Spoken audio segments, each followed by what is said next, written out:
আয়েশা রাদিয়াল্লাহু তাআলা আনহা বলেন, আল্লাহর নবী বলেছেন, ইন্নামাল মুমিন ইয়াজুদু বিহুসনি খুলুকিহি দারাজাতাস সাইমুল কায়েম।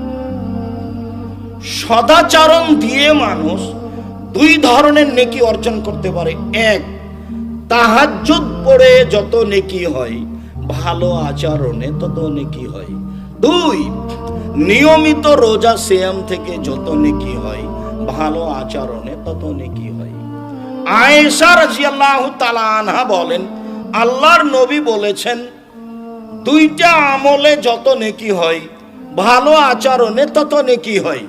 এক, নিয়মিত রোজা থাকলে, বৃহস্পতিবার সোমবার রোজা থাকলে, প্রতি মাসে 3 দিন সিয়াম থাকলে, আরাফার 1 দিন সিয়াম থাকলে, মুহররমের 2 দিন সিয়াম থাকলে, শাওয়াল